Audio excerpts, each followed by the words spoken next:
Hamas has announced they agree with U.S. President Donald Trump's peace plan for Gaza, expressing readiness to release all hostages and let a Palestinian technocrat body take over the Gaza Strip if the ground conditions are met. Let's cross to Sherwin Bryce Pease, perhaps for more on this. Sherwin, a very good morning. South African time, I dare say good morning because I know it's very late on your end. But we've seen these overnight developments for us, and we're trying to obviously ascertain what some of these field conditions are, perhaps even if we're looking at it from a humanitarian standpoint, right? The entry level for the crossings.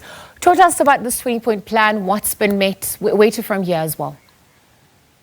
Well, let's talk a little bit about the momentum, the political and diplomatic dynamism we're seeing in this stage in terms of these negotiations, right? You saw President Trump earlier on Friday take to Truth Social's social media website and essentially gave Hamas, Liesl, a 6 p.m. Eastern deadline, Washington times on Sunday, that were they not to agree to this Trump peace plan, which he announced to great fanfare alongside Israeli Prime Minister Benjamin Netanyahu in Washington on Monday, that there would be all hell to break loose against Hamas were they not to agree. Hamas then quickly responded and said, we will be responding soon. We then got a full statement from Hamas that was issued via the Telegram social media site. And Hamas says that they are approving the release, quote, of all occupation prisoners, both living and their remains, according to a formula of exchange that is included in President Trump's peace plan. Essentially an exchange that will see all the hostages released within 72 hours in return for hundreds of Palestinian prisoners and detainees from the Gaza Strip. And Hamas is now agreeing to discuss that formula so that they can come to some sort of agreement in terms of that exchange. Hamas also says it's ready to immediately enter through the mediators, one imagines Qatar and Egypt in the main, into negotiations to discuss the details of that exchange. The movement also agreed to hand over the administration, as you mentioned there, Liesl, the administration of the Gaza Strip to a Palestinian body of independent technocrats that would be agreed to through some national consensus amongst Palestinians, but with the backing of Arab and Islamic nations.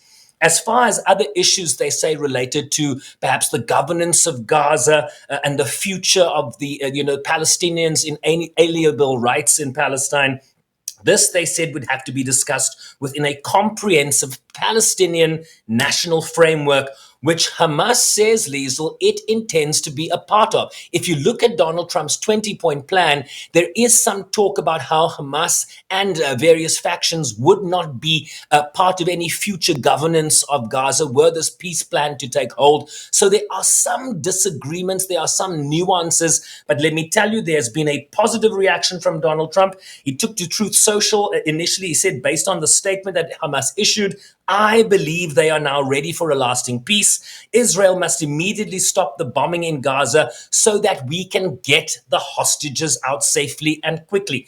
Very important moment here. The President of the United States is calling on Israel to stop the bombing in Gaza. He then issued a video statement subsequent to that where he thanked Qatar, Turkey, Saudi Arabia, Egypt, and Jordan. You'll recall, Liesl, that on the sidelines of the recent UN General Assembly in New York, Donald Trump had a meeting with a number of Arab and Islamic states. One begins to understand that the machinations around this peace plan issued on Monday began to crystallize during that meeting. I can tell you asked me about humanitarian aid and getting, the aid into Gaza, which is a prerequisite now, right? The United Nations Secretary General has welcomed and is encouraged by Hamas's statement and urged all parties to seize the opportunity to bring this tragic conflict to an end. He reiterated his call for an immediate ceasefire, an immediate permanent ceasefire, and the immediate and unconditional release of all the hostages, and then, of course, unfettered humanitarian access. More to the humanitarian point, Tom Fletcher, the UN's emergency relief coordinator, essentially the top humanitarian official, he says President Trump's Gaza initiative opens a window of opportunity. It offers both a chance for the Palestinians to receive life-saving aid at scale and also to bring the hostages home. He talked about having 170,000 metric tons of food, medicine, shelter, and other desperately needed supplies ready to enter Gaza from across the region. He says this nightmare has gone on for too long. I can tell you there has been some subsequent reaction from the Israelis, the Israeli Defense Force on army radio, basically instructing the military structures to advance the readiness for the implementation of the first phase of President Donald Trump's peace plan. Look, we're not at the end of this. We're at the beginning of this. Of course, the parties need to talk. Donald Trump says those talks are ongoing to really crystallize this agreement and how we move forward here. But this is a political opening, a window of opportunity that we haven't had for months. And if you listen to officials at the United Nations, they are saying, let's take this opportunity. The need on the ground is too great. But of course, there are some nuances that will have to be ironed out between the mediators in terms of getting the two sides onto the same page here. No, absolutely, Sherwin. There's so many more questions. I mean, who would manage the Palestinian technocratic body is something that comes to mind. You've spoken about the regional players as well. But if we're looking at enforcing compliance and even just who's going to be penalizing, should there be violations? I mean, these are some of the terms of references that perhaps we need to also see play out as well. What happens if one side does violate? Well, the war continues, right? But there has been instances, we have history, let history be our guide.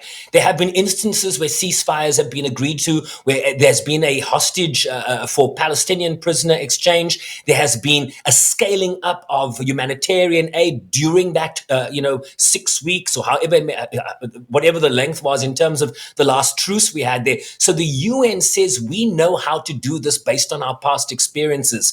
So as you correctly say, right, in a conflict zone where there is such a lack of trust between the two sides, anything can still go wrong. But let's take the momentum we're seeing here in terms of the political and diplomatic persuasion that you are hearing from Hamas and Donald Trump agreeing to something, right? I mean, they've been very wide apart for the longest periods of time here. We are almost at the 2-year anniversary of this conflict come October 7th next week. And so this is an opportunity, but you're right. So much more can go wrong here. The Trump 20-point plan talks about, the Israelis having some sort of military presence in Gaza indefinitely. How does that slice with Hamas having to disarm and renounce violence? These are complicated issues. Are the negotiating teams representing Hamas representative of the fighters that are holed up in tunnels in Gaza? Is there consensus among the Palestinian groups? What is the role of the Palestinian Authority here? It's complicated stuff, and I don't have all the answers right now. Well, absolutely. We're going to sit and monitor those developments, even just the reconstruction of the area itself. Sherwin Bryce Pease, thank you for your time at this hour. Perhaps we can bid you adieu and say good night from our end. Sherwin Bryce Pease, of course, is a correspondent in New York and bring us the latest there. We do know that Hamas has agreed with U.S. President Donald Trump's peace plan for Gaza, expressing readiness to also release all hostages and also let a Palestinian technocratic body take over the Gaza Strip if ground conditions are met.